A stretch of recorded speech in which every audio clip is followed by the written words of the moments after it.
Milei, buenas noches, ¿cómo estás? ¿Qué tal, José? Bueno, pasaron 3 semanas ya desde la elección.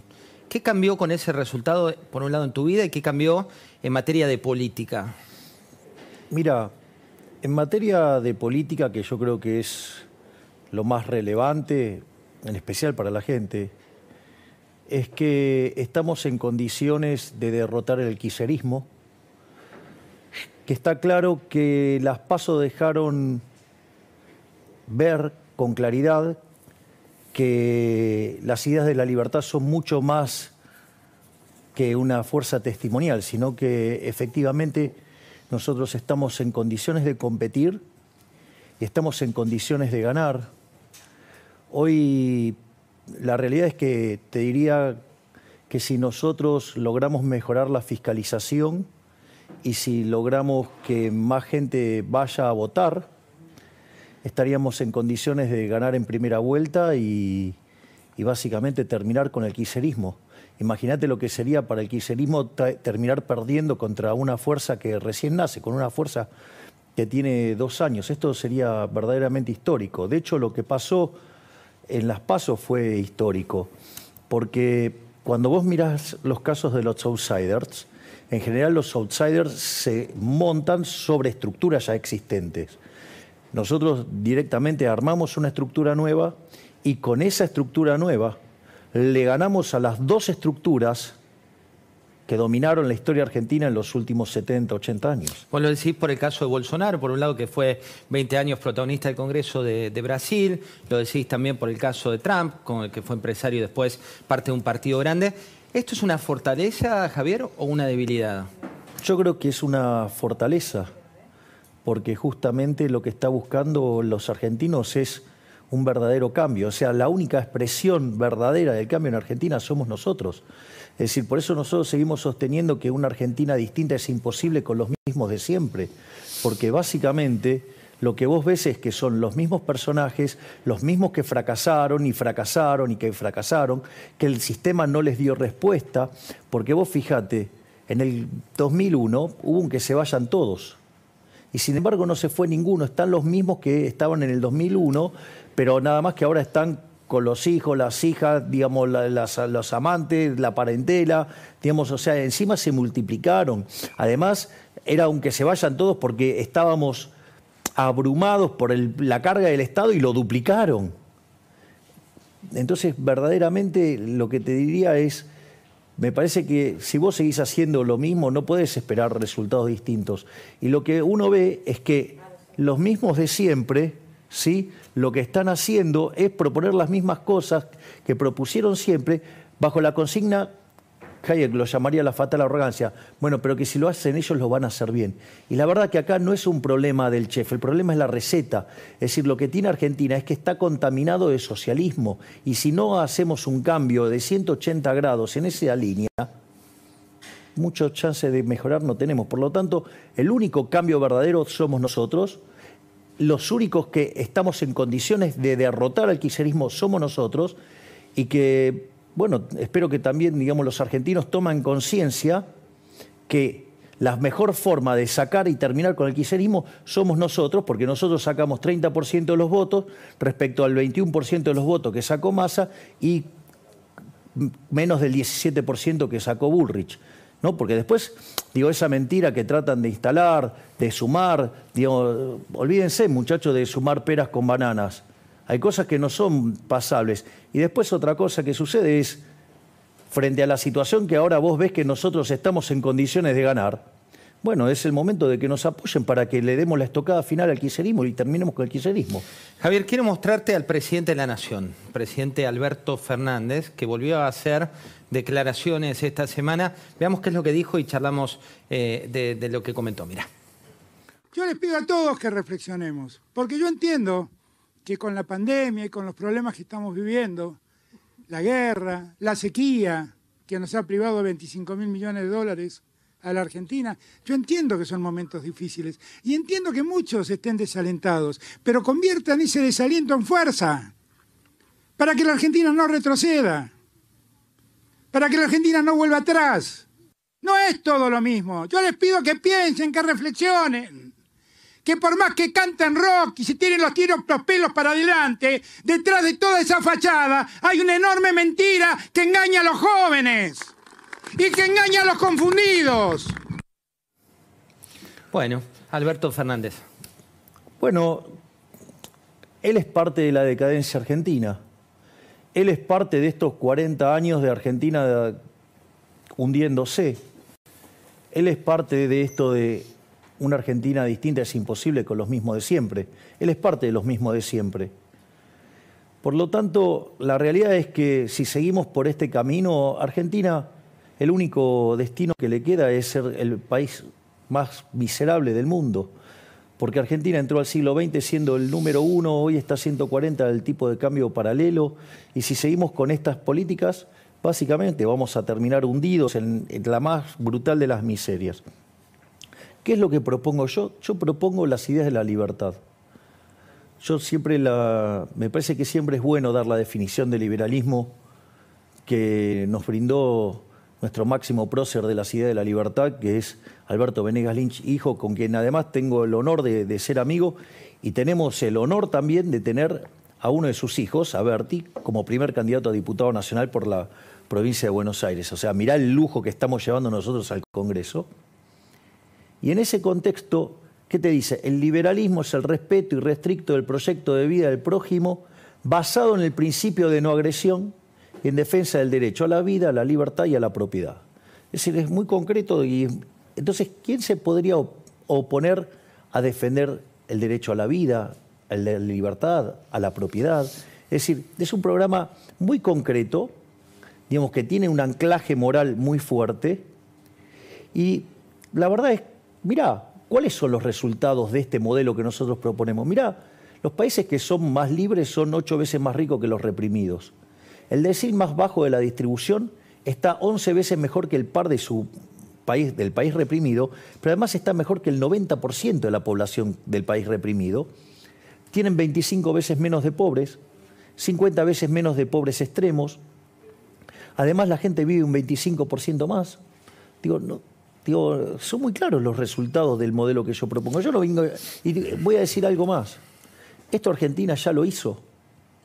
Cuando Argentina implementó la Constitución de Alberdi en 1860, o sea, la Constitución del 53, que cuando se anexa a Buenos Aires, digamos, se empieza a aplicar, de ser un país de bárbaro, en 35 años nos convertimos en la primera potencia mundial. Países que abren al mercado, que es una experiencia más reciente, el caso de Irlanda. Irlanda hoy tiene un PBI per cápita de $120.000 y era el país más miserable de Europa antes de empezar con las reformas pro mercado. Es decir, ni siquiera ya tiene sentido comparar Irlanda con Estados Unidos porque lo pasó, pero por arriba en términos de PBI per cápita. Entonces, lo que hay que comprender es que las ideas de la libertad traen prosperidad, reducen la pobreza, es decir, te da una esperanza de tener una vida mucho mejor. Es decir, digamos, fíjate que nosotros, la gente lo que pide es poder ahorrar, pide poder terminar con la inflación, pide poder comer. Digo, pareciera una cosa increíble, digo, que en Argentina la gente, digo, tenga que estar pidiendo poder comer, poder llegar a fin de mes. Hoy el 30% de los trabajadores formales son pobres. Es decir, esto es un descalabro económico y es un descalabro social. Y el origen es haber abrazado ideas colectivistas. Es decir, Argentina se hunde porque desde 1916 empezó a abrazar dosis crecientes de socialismo y así estamos. Javier, ese es el cambio que nosotros proponemos, que es el cambio que nos va a sacar de esta miseria. Y somos los únicos que estamos dispuestos a hacer esto. ¿Sabes por qué? Porque hoy, como están las cosas, en términos de poder fáctico hoy, al margen, digo, de lo que pasó en las PASO, es que el problema radica en que la solución está en manos del propio problema. Es decir, los políticos que hoy están en el poder, que tendrían que hacer la reforma, no están dispuestos a hacerla, tanto los de, digamos, como digamos, el Frente de Todos o Unión por la Patria y Juntos por el Cambio, ninguno están dispuestos a hacer esos cambios. Porque esos cambios implican que tienen que ceder sus privilegios. Por eso es que la gente se dio cuenta que con los mismos de siempre es imposible hacer esto. Entonces eligió por una solución outsider. Hablando de outsider, y me parece interesante la lectura que hacías al principio de otros outsiders en la región, que es algo de lo que se habla mucho. Algunos, como fue el caso de Bolsonaro, como fue el caso de Trump, terminaron su mandato. Otros, como puede ser Jimmy Morales en Guatemala o Pedro Castillo, tuvieron muchas dificultades.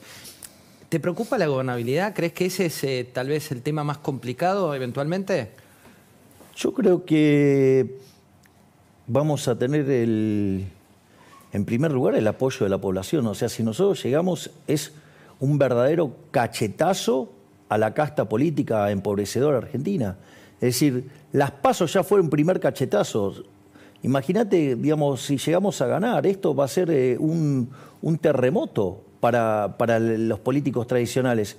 Entonces, el tema es que a veces algunas de esas comparaciones que se hacen son hechas maliciosamente y con intencionalidad política, porque verdaderamente trazar algunos comparativos es parte de lo sucio que es la política argentina y de asesores políticos bien miserables, roñosos y mentirosos que buscan hacer este tipo de comparaciones justamente para asustar a la gente. Es parte de la estrategia electoral. O sea, no lo ves como algo que sea, digo, uno ve por estos días declaraciones de Pablo Moyano, declaraciones, hablan tanto de vos como de Juntos por el Cambio. Ojo, la atacan a Patricia Bullrich. No, bueno, tío, pero sí, pero también Juntos por el Cambio mostró una vocación golpista, igual que la de Pablo Moyano, si fuera por eso. ¿Por qué? Oye, ¿acaso nos dijeron, che, no seamos boludos, digamos, o sea, no aguantas 2 meses? ¿Y eso de dónde salió? O sea, vos fijate, la hipocresía o sea, si lo dicen, o sea, ¿cómo? Entonces, si los dicen los kirchneristas o los peronistas está mal, ahora si lo dice Juntos por el Cambio, la misma aberración está bien. Digo, por favor, digamos, empiecen a acomodar la doble vara, en especial en este canal, ¿no? Porque en este canal, cuando algunas aberraciones la dice Juntos por el Cambio, está bien, y si la dice el kirchnerismo, está mal. No, las cosas que están mal, están mal. Están mal. Digo, entonces aflojen con la doble vara. Digo. Dolarización. Carlos Melconian habló del tema, habló de bimonetariedad y habló también de dolarización. Esto decía. Yo creo que no la entiende, porque si la entendiese tendría que haber una manifestación a Plaza de Mayo a decir esta fantasía no la quiero. Entonces no la entiende. Exagero con una manifestación a Plaza de Mayo. Quiero decir, es una forma de decir. Pero acá el formato es otra cosa, es parte del mismo exorcismo en el cual estamos. Entonces uno tiene que trabajar todo lo que pueda en términos de poner arriba de la mesa soluciones asibles, factibles, empíricas, que mejoren la calidad de vida de la gente, que muestren que hay un horizonte. Si se entendiera cómo vas a dolarizar, si no por empezar, número uno, ¿cómo me vas a invitar a comer fideo con tuco si llego a tu casa y no tenés fideo, no tenés tuco? Me mentiste al final. No, yo en 20 meses te prometo que consigo fideo. No, vos me venís diciendo, venía a comer fideo con tuco. Y se terminó. Hoy estuvo en la cornisa, también muy respetuoso con vos, hay que decirlo, cuando se le preguntó concretamente respecto del debate con Milei, de las cuestiones de Milei, dijo, mirá, yo a Javier lo conozco hace mucho tiempo, no quiero personalizar, pero sí tiene su concepto respecto de los fideos con tuco, la dolarización. ¿Cuál es tu opinión? Vamos por partes. Nosotros lo que hablamos siempre es de eliminar del Banco Central, hablamos de competencia de monedas, y eso vos me conocés hace años, y hay referencias de artículos míos desde el 2016 hablando de esto. O sea que... Sí, hace 9 años hablabas de demoler keynesianos. Bueno, exacto. Tenemos una entrevista hecha hace mucho. Entonces, dicho esto, digo, tratando de eliminar el problema de la falacia del hombre de paja, que dicen que yo dije, y entonces a partir de esas mentiras me acusan de cosas, o digamos lo que tiene que ver con desconocer o no entender o mala intención, digamos, editando videos y ese tipo de cosas. Al margen de eso, primero, o sea, en nuestro caso, digamos, es un caso más general porque es competencia de todas las monedas. Y por otra parte, lo que nosotros sí queremos hacer es eliminar el Banco Central, porque básicamente esa solución solamente existe porque existe el curso forzoso, porque existe una restricción a la libertad. Entonces, nosotros, esa solución bimonetaria, a nosotros, yo estos días estuve debatiendo públicamente con Massa, porque llamó a esto dolarización cobarde. Digo, entendible, ¿no? El argumento que usa, porque, digamos, o sea, es así, Juntos por el Cambio es todo tibio, todo en el medio, todo con miedo, todo, digamos, todo así, sin sustancia, todo a mitad de camino. Entonces, ¿qué es lo interesante? Pero yo la llamé dolarización sangrienta. Porque si verdaderamente va a ser un esquema monetario, digo, sacar curso forzoso. O sea, digo, sé libre de verdad. Entonces, si vos sacás el curso forzoso, lo que vos vas a tener es un cambio de portafolio violento que te va a generar una hiper en pesos. Entonces, ¿por qué es dolarización sangrienta? Porque a la postre vos vas a estar terminando en un proceso de dolarización, pero no solo que dolarizás, sino que lo haces mandando el 80% o 90% de la población debajo de la línea de la pobreza. Es decir, generás una calamidad, generás una catástrofe económica. La realidad es que los ideólogos de esto, puertas adentro, te lo reconocen, pero no lo quieren hacer público, porque además son cobardes. Entonces hay que explicarle a la sociedad que si se hace eso en libertad, es decir, levantás el curso forzoso, el cambio de portafolio va a dejar al 80% de los argentinos, por lo menos, colgado del pincel. Lo que nosotros decimos es, en cuanto a lo que tiene que ver a nuestra propuesta, que es eliminar el Banco Central, la dolarización es más que nada, digamos, una cuestión cosmética de cómo se hace el cierre del Banco Central. Nosotros tenemos varios argumentos. El primer argumento es de índole moral. La pregunta es, ¿para vos robar está bien? No. Bueno, para mí robar está mal, como la mayor cantidad de personas. Entonces yo quiero que me expliquen, aquellos que defienden el Banco Central, por qué defienden que los políticos nos roben a los argentinos de bien. De hecho, durante los últimos 20 años los políticos nos robaron 280.000 millones de dólares con el señoriaje, es decir, con la emisión de dinero para financiar el fisco. Entonces, que me expliquen por qué consideran que está bien que los políticos nos roben a los argentinos de bien, el fruto de nuestro trabajo. Es más, este gobierno se encamina a robarnos cerca de 90.000 o poco más millones de dólares. Esto significa que cuando vos tomás los últimos datos nos están robando 25.000 millones de dólares por año. Es decir, el día que vos cerrás el Banco Central y se cortó el señoriaje, le sacaste a los políticos 25.000 millones de dólares y se lo diste a las personas de bien. Mirá si no será interesante como programa social, por decirlo de alguna manera, para todos los argentinos. Es decir, les quitás 25.000 millones de dólares a los políticos ladrones para dárselo a los argentinos de bien.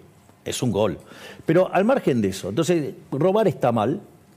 Entonces, que me vengan y me justifiquen por qué defienden el robo de los políticos. Primer punto. Segundo punto es, hay cuestiones de índole técnica. Suponete lo siguiente, yo pongo una fotocopiadora y me pongo a imprimir billetes. Vos no lo vas a aceptar porque sabes que es una estafa. Ahora la pregunta es, ¿por qué no lo podés hacer vos? ¿Por qué no lo puedo hacer yo? ¿Y por qué lo puede hacer el Banco Central? ¿Por qué? Porque existe el curso forzoso. Es una estafa. Pero, ¿me comprendés? Es decir, no hay igualdad ante la ley. Vos no lo podés hacer, pero sí lo puede hacer un político. Y con eso puede robarte. Con lo cual es complicado. Es más, si, por ejemplo, no sé, yo te hago una pregunta. Suponete que armás el mejor vino del mundo. Sí, con la botella y todo espectacular. Y lo llevas a una sociedad de abstemios. ¿Cuánto vale? No sé, nada. 0. Bueno, digo, los argentinos no quieren los pesos. ¿Sabes qué significa? Que los saldos reales, ¿sabes qué? De equilibrio son 0. Quiere decir que vos cualquier cantidad de dinero que ofrezcas, como los saldos reales de equilibrio son 0, los precios tienen que entender infinito. O sea, vas a vivir sumergido en una inflación. Es decir, los argentinos ya sabemos que utilizan la moneda para estafarnos. Después está la cuestión de la instrumentación técnica. Nosotros tenemos... Esta semana me arrimaron una propuesta adicional. Si nosotros tenemos 5 variantes de dolarización. ¿Quién te la arrimó? Una persona, digamos, un economista brillante y con fuerte conocimiento financiero. Porque una de las cosas que hay que comprender acá, y que lamentablemente yo veo la pésima calidad del debate con gente poco formada en estos temas, yo lo que noto es... En primer lugar, hay gente que no sabe lo que es un modelo de equilibrio general de stocks. Justamente en esta que tiene que ver con el cómputo de todas las hojas de balance. ninguno de los que critican la dolarización o que hablan peste de la dolarización y todo, jamás vieron en su vida un modelo de equilibrio general de stocks. Ojo, el ciudadano de pie que te está mirando también. Bueno, está bien. No estudió economía. No, yo lo entiendo, pero yo lo que tengo que hacer es contarle a los ciudadanos que estos que están haciendo las críticas son personas que tienen falencias técnicas graves. Entonces, no saben lo que es un modelo de equilibrio general de stocks, por lo tanto son gente muy floja en aspectos de teoría monetaria, por decirlo de alguna manera. No, pero porque no, estos son temas muy delicados. Además, muchos de ellos, por una cuestión de formación, carecen de conocimiento básico de microfundamentos adentro de un modelo de equilibrio general, con lo cual eso también hace que tengan calidad de análisis muy malo. Es más, vos para entender la lógica de este problema, vos tenés que rescatar el pasivo del Banco Central, que oscila, según a cuánto se va el tipo de cambio, entre 35.000 y 40.000 millones de dólares. Lo que debe el Banco Claro, Central. que es la base monetaria y las LELIQs. En ese contexto donde vos tenés que rescatar entre 35.000 y 40.000 millones de dólares, vos tenés las reservas que sí existen y cómo vas a evaluar los activos del Banco Central. Ahora, ¿qué es lo que pasa? Vos para hacer esta ingeniería financiera tenés que poner gente que entienda de finanzas. Entonces, la verdad es que el comentario que me puede hacer alguien que no se puede hacer la dolarización, que en su vida evalúa un solo activo financiero, que no sabe ni siquiera lo que es un bono, que no sabe lo que es una acción, que jamás en su vida, muchísimo menos, evalúa una reestructuración y menos entiende un problema de opciones reales, la verdad que son gente muy pobre técnicamente, y eso, por ejemplo, los comunicados de Juntos por el Cambio, cuando hicieron algunas críticas sobre algunos instrumentos que utilizó el gobierno, muestran que son parte del problema y no de la solución. Entonces, lo que digo es, cuidado porque hay mucha política y poca técnica, por decirlo de alguna manera. Entonces, la verdad que lo que me digan algunos economistas que se pueden hacer o no, es como que que me vengan a decir que no sé, que resolví mal un ejercicio de programación dinámica estocástica cuando, digamos, hay gente que tiene problemas para sumar con un ábaco. Pero te hago una pregunta al respecto, porque me pasó, estuve en Ushuaia estos días, y me pasó de gente que confunde el concepto de dolarización con el de convertibilidad, que no tienen que ver con, No. digamos... contá un poco de eso, porque Bueno, es importante. eso es interesante. Pero para la gente, no tanto en teoría macroeconómica, digo. A ver, vos en la convertibilidad tenías tipo de cambio fijo. 1 a 1. Exactamente. Y donde cada peso que vos emitías tenía como respaldo $1. Pero ¿cuál era el problema? El problema es que, si bien vos tenías un banco central independiente, vos tenías todos los contratos de la economía determinados en esa moneda, la regla era fácil de entender, la regla era popular porque ganaba elecciones y todo, el día que se le terminó a los políticos el financiamiento, fueron y volvieron y abrieron y pusieron en funcionamiento de vuelta la maquinita, nos dijeron que esta vez iba a ser diferente, ¿no? En ese momento. ¿Y qué pasó? Mirá, durante los primeros 4 años del kirchnerismo la inflación casi fue del 10% promedio, en los segundos fue 20%, después 30%, en el segundo gobierno de Cristina, con Macri 40%, y hoy la inflación viene viajando al 150%. Es decir, hoy tenés niveles de inflación, digamos, similares a los que tenías en el 1991. Hoy tenés un desequilibrio monetario como el que tenías en la previa del Rodrigazo. Hoy tenés además un desequilibrio en el balance del Banco Central entre pasivos remunerados y base monetaria, que es equivalente al que vos tenías en el primer trimestre del 89. Encima con el agravante de que tenemos peores indicadores sociales que en el año 2001. El día que nos peguemos la piña va a ser monumental. La única forma de evitar seriamente la hiperinflación, porque ¿qué es la hiperinflación? Es la muerte del dinero. La única forma de evitar seriamente la hiperinflación es rescatando los pasivos del Banco Central, ya sea las LELIQs y la... Entonces vos fíjate que nadie habla de qué van a hacer con las LELIQs. Nosotros sí hablamos qué vamos a hacer con las LELIQ en cada una de las distintas alternativas de dolarización. O sea, nosotros sí, fíjate que mientras que todos te están hablando del flujo, de la parte que tiene que ver con el déficit fiscal, ahora yo te explico, el déficit fiscal más el déficit cuasi fiscal son casi 14 puntos del PBI. Y 2/3 de eso lo genera el Banco Central. O sea, el problema adentro del Banco Central es mucho más grande que el que vos tenés en el fisco, para que te des una idea de orden de magnitudes. Entonces, si no te dicen cómo arreglan eso, te están mintiendo. Te están mintiendo y nosotros lo hacemos de manera explícita en cada una de las alternativas de dolarización. Entonces, ¿cuál es el punto? El punto acá es el siguiente. Lo que hace esto es eliminar el riesgo de hiperinflación. Porque yo te hago una pregunta. Porque acá también dijo, no, bueno, no, una dolarización lleva a la hiper. Eso es una mentira estúpida. Porque, a ver, si acabamos de reconocer que las LELIQs y la base monetaria son pasivos. Bien, yo te hago una pregunta. Si vos tenés títulos de una empresa y vos vas a rescatar esos títulos, ¿valen más o valen menos? Si los vas a rescatar, valen más. Bien, entonces si vos vas a rescatar las LELIQs y vas a rescatar la base monetaria, valen más, no menos. Que valgan más quiere decir que el nivel de precios pasa a estar acotado, deja de estar la hiper. ¿Y cómo las rescatás? Lo que tiene que ver con la base monetaria, vos lo podés rescatar con lo que vos tenés de reserva. Porque ahí hay otro error grosero que cometen los economistas. Yo no sé si lo hacen por mala intención, porque son torpes, porque son ignorantes. Cuando vos computás reservas internacionales netas, lo haces en el marco de un programa del Fondo Monetario Internacional para chequear la consistencia de la política monetaria y la política fiscal y la contraparte en el sector externo. Entonces, por eso le chequeas las reservas internacionales netas. Pero cuando vos vas a hacer un ejercicio donde vos vas a liquidar al Banco Central, vos tenés activos que sí podés utilizar para liquidar el Banco Central. Y esos activos que vos tenés internacionales están en torno a los 10.000 millones de dólares, con lo cual te alcanza para rescatar la base. Y vos después tenés 120.000 millones de dólares en títulos públicos para rescatar 30.000 millones de dólares de LELIQs. Hoy en realidad es un poco menos por el salto que tuvo el tipo de cambio. Claramente esos títulos no cotizan a la par. Esos títulos, si cotizando a mercado, que sería un tercio, a vos te alcanza y te sobra para rescatar tus LELIQs. Entonces, digo, yo no tengo la culpa, digo, que haya ignorantes que no sepan valuar, digamos, instrumentos financieros. Pero claro, nunca en su vida tradearon un activo. Jamás, o sea, digo, el único contacto que han tenido con una mesa de dinero fue para ir a hablarles de economía. En cambio, digo, yo he trabajado de eso.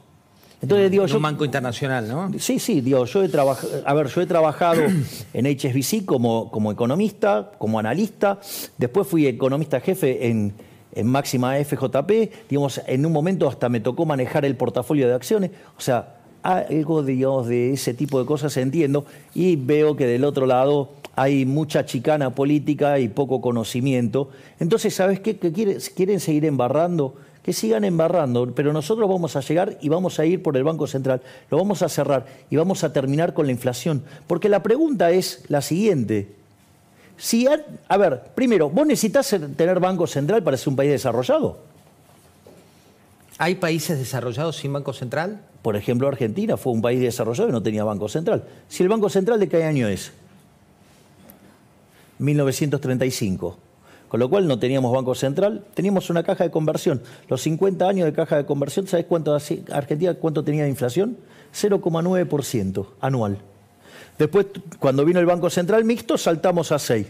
Cuando lo nacionalizamos en 1946 hasta 1991, la inflación promedio fue de 250%, le quitamos 13,0 a la moneda, tuvimos 2 hiperinflaciones sin guerra. Después vino la convertibilidad. ¿Qué inflación tuvimos en la convertibilidad? 9% en promedio, pero se concentró en realidad en los primeros 20 meses, desde abril del 91 hasta enero del 93. A partir de ahí Argentina pasa a ser el país con menos inflación del mundo. Javier, tengo muchas preguntas. ¿Me entendés lo que te digo? Que sí. Después ya contamos lo que pasamos después de la convertibilidad. Lo que digo es, la pregunta es al revés. ¿Yo tengo que tener Banco Central? Si es un mecanismo de estafa, porque eso es el cuarto punto en favor de terminar con el Banco Central. ¿Por qué? Porque es un mecanismo por el cual los políticos nos roban 25.000 millones de dólares. Por eso, digamos, toda la casta política, de un lado y del otro, están en contra de la dolarización. Porque les está sacando 25.000 millones de dólares a los ladrones de los políticos para dárselo a la gente. Tengo que mostrarte, porque pasó hace minutos, lo que dijo Melconian, en este caso como referente económico del Banco Central. Me parece interesante para seguir profundizando en tu punto de vista. Mira. ¿Hay que cerrar, hay que prender fuego el Banco Central? No, yo he hecho un ejemplo muy simple, de nuevo, yendo a cuestiones prácticas. Si yo tomara 180 países en el mundo y vos me decís, mira, 90 tienen y 90 no, para no exagerar, si me dijeses 150 no tienen y 30 sí, si me decís 90 y 90, ahora si me decís de 180, 180 tienen. Entonces, lo primero que digo, sin cerrarme, okay. Lo peor que uno puede en la vida es cerrarse, sin cerrarme. Si vení, si 180 gana 180-0, estoy abierto. ¿Me podés explicar por qué vos lo querés cerrar? Cuidado con todas esas fantasías, porque primero hay que escucharlas, hay que traducirlas, hay que decir por qué. A ver, se llama falacia ad populum. Que todos lo hagan no quiere decir que esté bien. Vamos a ponerlo en estos términos. En Sodoma estaba permitido robar, todos robaban. Así terminó, destruida la ciudad. Lo voy a poner en términos más fácil. ¿Sabes qué? Si la asamblea del año 13 pensara en esos términos, seguiríamos teniendo esclavitud, porque había esclavitud en todos lados. Salvo que esté a favor de la esclavitud. O sea, lo que te está diciendo acá es que él en el año 1813 hubiera reclamado por seguir sosteniendo la esclavitud. De hecho, es una forma de socialismo el Banco Central, es socialismo monetario. Entonces, el primer punto es, a mí no me corran con falacias, porque la verdad es que, entonces digo, es alguien que está a favor de la esclavitud. En el fondo, digamos, o sea, es una forma de dominación de los políticos hacia los individuos, es una forma bajo la cual los políticos le roban a las personas. Entonces, digo, quiere decir que está a favor de robarle a las personas. Primer punto. Segundo punto, que no es un tema menor, es ¿para qué quiero el Banco Central? Vos sabés que, porque si fuera así, entonces que el dinero es un origen que lo inventó algún burócrata. Y eso es un error. Viste que el presidente de Ecuador dijo que el Banco Central te sirve para ver el nivel de reservas. No. En una fase inicial, por ejemplo. No, pero vamos a la discusión de fondo. Después, si querés, discutimos las cuestiones operativas que son de 25º orden. Pero veamos lo esencial. El dinero, quizás, no sé, Melconian no lo sabe, pero el origen del dinero es privado. Yo no tengo la culpa que no sepa cuál es el origen del dinero. El dinero es un origen, está ahí, el que inventó originalmente fue el privado. Como los hombres eran nómades, ¿sabes qué fue lo primero que usó Vos en el trueque tenés dos problemas. Uno que se llama la doble coincidencia, que vos tenés que encontrar el que quiere comprar tu bien y viceversa. Eso, si no lo encontrás, se te pierden transacciones. Y lo otro que a vos te pasa es el problema de indivisibilidad. Digo, puede ser que yo quiera comprar pan, puede que el panadero quiera comprar una conferencia mía, pero no estoy dispuesto a que me paguen lo que yo cobro en una conferencia en kilo de pan. Digo, pues no tengo de dónde metérmelo, por decirlo de alguna manera elegante. Dicho esto, el primer dinero, ¿sabes cuál fue? Fue el ganado. Porque como el hombre era nómade, entonces el dinero iba con ellos, que era el ganado. Una vez que el hombre se hizo sedentario, una de las primeras monedas que usó, ¿cuál fue? El trigo. ¿Por qué? Porque comía pan. Entonces no compraba y vendía trigo porque quería trigo, sino que lo usaba de bien de intercambio indirecto. Lo primero que hay que entender es que el dinero es un bien de intercambio indirecto, que te sirve para hacer las transacciones que vos querés. Entonces, por ejemplo, vos ahí tenés el caso del trigo, tenés el caso del lino, tenés el caso de la sal, tenés el caso del tabaco, ¿sí?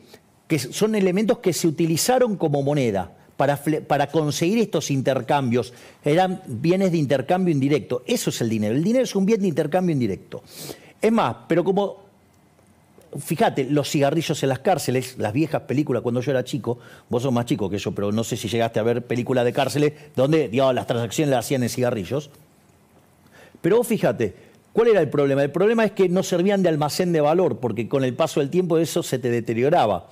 Y eso hizo que los humanos evolucionaran hacia el uso de los metales. Y ahí te apareció la plata para las transacciones chicas y el oro para las transacciones grandes.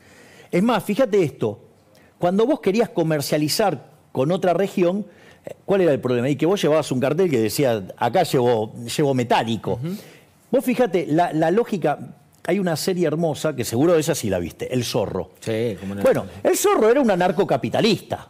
¿Por qué? Porque ¿qué era lo que pasaba? Era un defensor del libre comercio, porque cada vez que venía alguien en el puerto y que quería hacer comercio con la gente del pueblo, ¿qué era lo que pasaba? Iban los delincuentes y lo atacaban. ¿Por qué? Y porque casi como que llevaban un cartel que llevaban oro. Entonces, el Zorro, ¿qué hacía?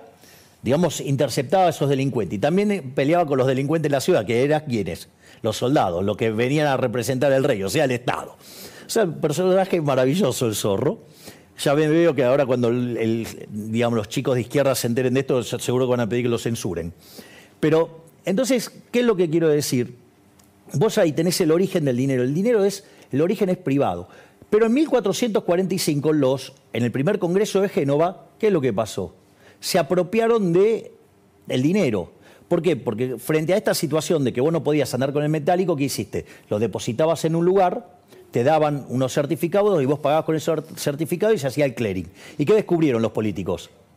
Que podían hacer eso para robarle a la gente. Y entonces en el primer Congreso de Génova de 1445 se apropian de esa función y se quedan con el curso forzoso. Y a partir de ahí se produce la estafa de los estados hacia el sector privado. Entonces, la pregunta es, ¿por qué defienden la estafa del sector público al sector privado? ¿Por qué defienden que los políticos le roben a los argentinos 25.000 millones de dólares? Claro que, digamos, en todo el mundo quiere tener, todos los políticos quieren tener Banco Central, porque es un mecanismo por el cual te estafan. Mira, te lo voy a hacer así. Un Banco Central que desde el inicio del siglo XX hasta hoy, del siglo XXI hasta hoy, ¿no?, generó 100% de inflación, ¿sería un Banco Central bueno o malo? Malo. Bueno, ese es el caso de la Reserva Federal.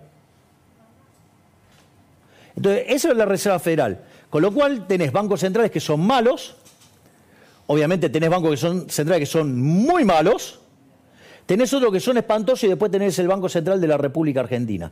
Entonces que vengan y me expliquen por qué están a favor de robarle a la gente. Javier, tengo muchas preguntas, te voy a pedir definiciones. No, quiero otra más. Sí. No, porque dicen, no les vamos a permitir que emita. Y si le vas a romper la maquinita de imprimir billetes, ¿para qué lo querés tener? ¿Para sostener a los ñoquis? ¡Ey! ¿Por qué no son un poquito más coherentes? ¿Por qué no hacen bien las cuentas? ¿Por qué no estudian un poco? ¿Por qué no se tratan de salir de esa chatura? O sea, yo entiendo, digamos, que es más fácil tomar videos míos, o sea, porque en la tele, digamos, hoy estamos explicando, pero digo, eso, digo, yo lo hago, digamos, hay otros formatos que lo hago y que lo podrían hacer ahí. Pero no, van, toman en la tele, cortan pedazos, Para hablando de la editan. tele y de los cortes, quiero compartir con vos Luis Barrio Nuevo, que dio declaraciones, quiero que lo veas y me des tu opinión de esto que dijo, pero también de otra placa que quiero compartir. Mirá.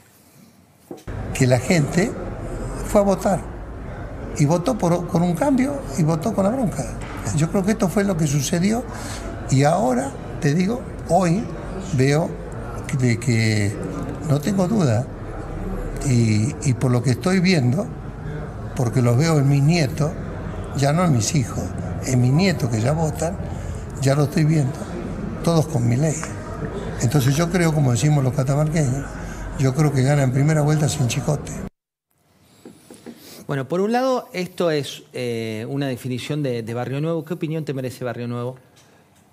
A ver, los sindicalistas tienen un rol representando a los trabajadores. Y si vos, yo vi el video es bastante más largo. Sí, sí. Y es interesante lo que dice, porque todo eso que alientan de la no gobernabilidad y todo, muestra una posición absolutamente componedora y conciliadora y que muy lejos de lo que propone el gobierno y Juntos por el Cambio en términos de ser bastante golpistas, ¿no? O sea, los dos. ¿Tuviste reuniones ya con tus referentes?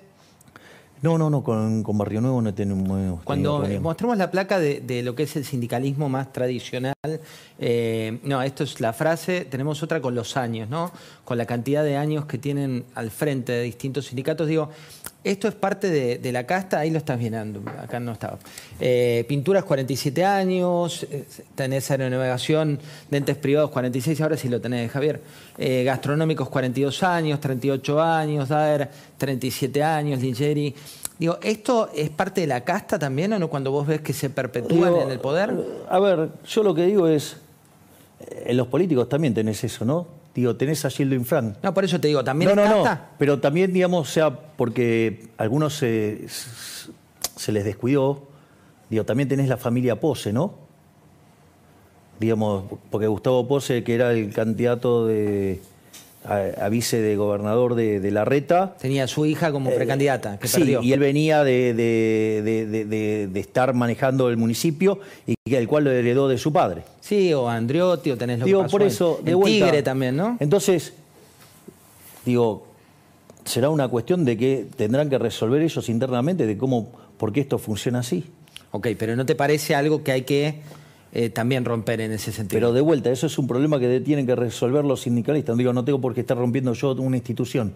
O sea, yo, digamos, o sea, estoy aspirando a ser presidente de la Nación Argentina. No, porque Pablo Moyano, mirá lo que dijo Pablo Moyano, me parece... Está bien, pero lo que digo es, ojo con estas cosas y de vuelta, ojo con la doble vara, porque... No, pero se le preguntaría a Patricia Bullrich también, ¿eh? No, digo, también a Patricia Bullrich, o se le preguntaría a Massa también. Bueno, pero estaría bueno también eso, porque también hay un montón de políticos que llevan un montón de años, ¿no? No, o sea, Bullrich debe llevar como 30 años. Completamente de acuerdo con que, pero es distinto en un puesto, ¿no? Perpetuarte en un mismo puesto. Bueno, no sé, esa es mi opinión. Está bien, digamos, o sea, no es mi rol. Sí, yo te diría que estos están perpetuados en ser políticos y que se van acomodando de un lado al otro y se van acomodando para seguir succionando de los recursos de la gente de bien. Es decir, de vuelta, lo que digo es, todo el sistema está podrido. Todo el sistema está podrido. Lo que digo es, si vamos a mirar lo podrido que está el sistema, miremos todo. Y lo vas a ir arreglando por partes, decís. Pero hay partes que vos podés, en las que vos sí podés intervenir y hay partes en las que vos no podés intervenir. ¿En cuáles no podés? Digo, está claro que, digo, esto es un problema, digo, que lo tendrán que encontrar la solución los trabajadores. Digo, no es una cosa en la que, digamos, yo me tengo que meter a estar rompiendo cosas. Tengo preguntas respecto de otras cuestiones, ya como tu rol como candidato a presidente de la Nación.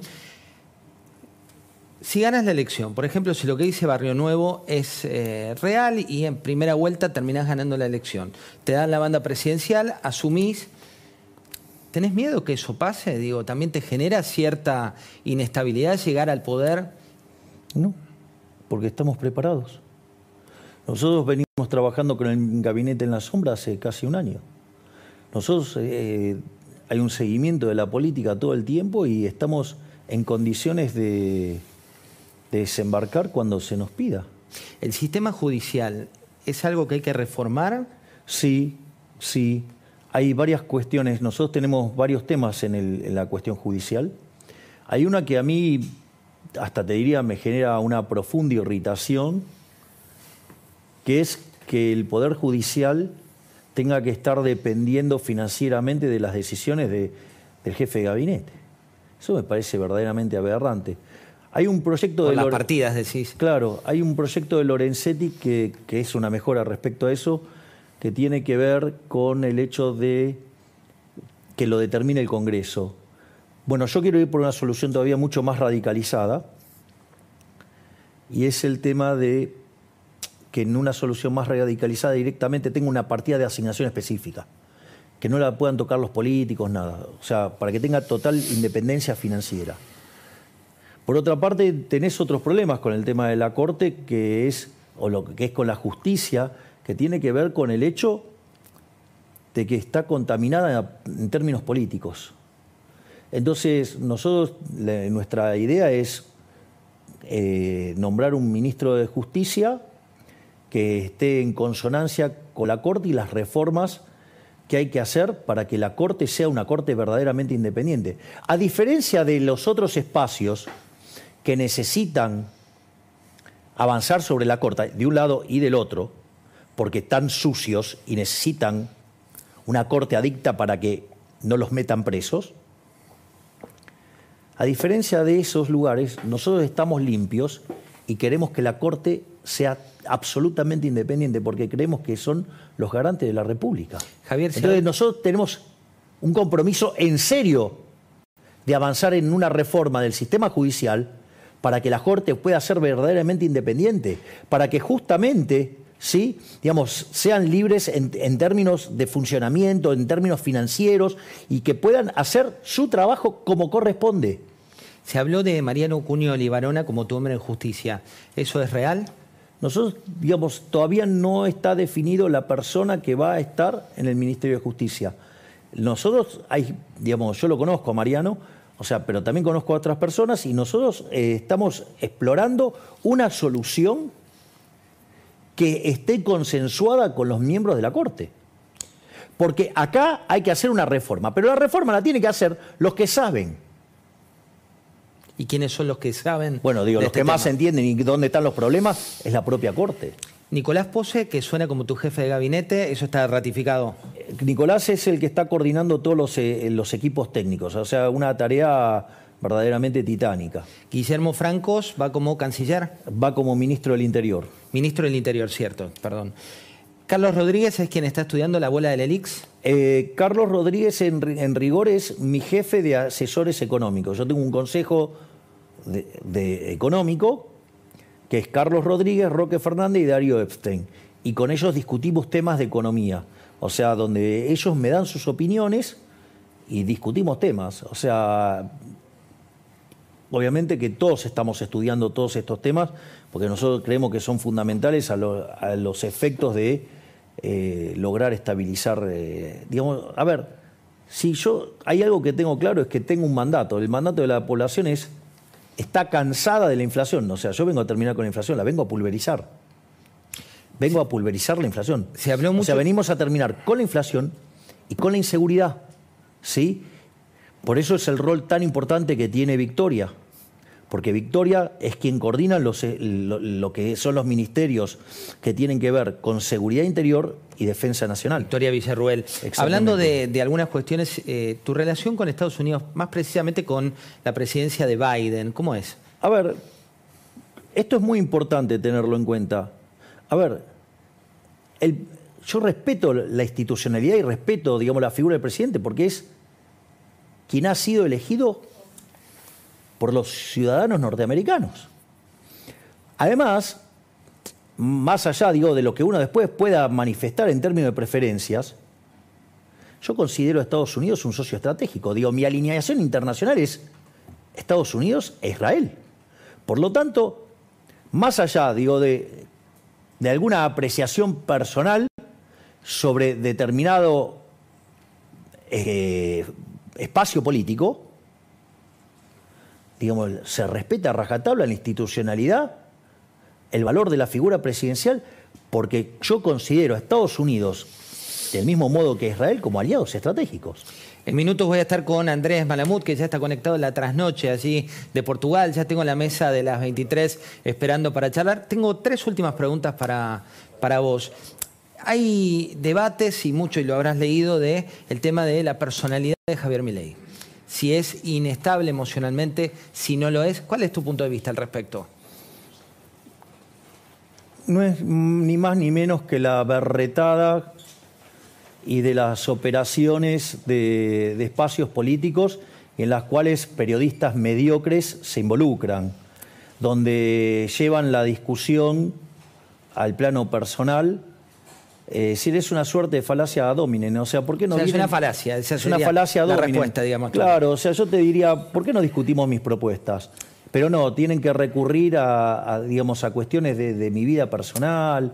O sea, la verdad, digamos... Contexto, para que tengas referencia, cuando vino, por ejemplo, Patricia Bullrich, hablamos de sus nietos y de cuando ella, en su cual, porque a la gente también le gusta el costado humano de las personas. Bueno, pero una cosa es el costado humano y otra cosa es, como se ha hecho en este canal, traer personas a mentir, calumniar, difamar, injuriar sobre mi persona y decir cualquier tipo de barbaridad, cosa que en este canal se hizo de manera muy acentuada y que tienen periodistas que se dedican a hacer eso de modo permanente. A ver, no quiero entrar en esa, pero también sabes que bueno, Diana Mondino está invitada siempre, Ramiro Marra está invitado siempre. Yo lo que estoy diciendo, digamos, es... Darío Epstein está invitado siempre. Yo también lo que digo es, o sea, cómo los medios también son funcionales para ensuciar a personas. Es una pregunta. También, digamos, o sea, yo de vuelta, digamos, o sea, vos sos un señor y por eso, digamos, o sea...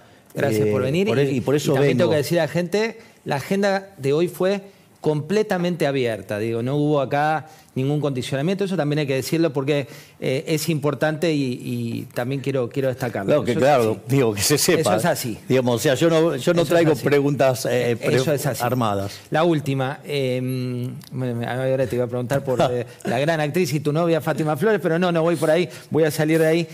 No tengo problemas de contestar sobre ella. Estamos muy felices. Verdaderamente es una mujer estupenda, es una mujer formidable. A ver, lo voy a hacer. A ver, están las cuestiones evidentes y las cuestiones también muy profundas, ¿no? Las cuestiones evidentes es innegable que estamos hablando de una mujer superlativamente hermosa. Eso, digo, te rompe los ojos. Digamos, estamos hablando de una persona muy talentosa, porque hace un trabajo verdaderamente fenomenal. Estamos hablando de una mujer con una capacidad de trabajo y una garra verdaderamente impresionante. Y además estamos hablando de una mujer sumamente inteligente, rápida, veloz y con un sentido del humor fabuloso. Es decir, cuando haces el checklist está todo. Así es que es imposible no ser feliz estando al lado de una mujer tan espectacular. La última y muy cortita, la libertad de prensa. ¿Qué supone en el marco de la libertad de avanza? Mira, la libertad de prensa es fundamental para poner en caja, digamos, al poder. Ahora, la libertad, ojo, porque si vos tenés pauta, eso no es ser libre. Cuando tu medio depende de la pauta oficial, ahí se terminó la libertad. Porque se dice hay que dividir la parte de propaganda, como es la pauta oficial, de la parte de libertad de prensa. A ver, exactamente, vos no podés recibir fondos del Estado. Porque esos fondos del Estado, es decir, vamos a ponerlo en estos términos. Yo soy liberal, yo respeto tu propiedad. Tu opinión, ¿qué es? Tu propiedad. Por lo tanto, yo no me podría meter con tu opinión. O sea, vos tenés que decir de mí lo que se te dé la gana. Lo que vos no podés hacer es decir de mí lo que se te dé la gana si está financiado por el Estado. Porque entonces vos estás cargándole las balas al tipo que te va a asesinar. Está claro. Bueno, igual nos veremos si Dios quiere pronto porque... Lo que digo es, a full con la libertad de prensa, pero prensa libre, no financiada con los impuestos que se cobran a punta de pistola. Porque los impuestos no se pagan de manera voluntaria, se pagan a punta de pistola. Entonces, ¿queremos ser libres? Seamos libres en serio.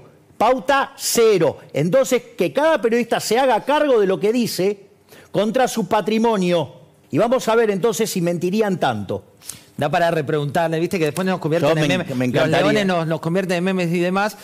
Ahora tengo a Andrés Malamud y tengo la mesa, no es que ni que arrugué para repreguntarle ni nada, sino que te digo porque viste que cuando te caen las mesas, vamos a volver a vernos pronto. Pero y seguiremos charlando. Un placer haberte tenido. Gracias, José. Muchas gracias.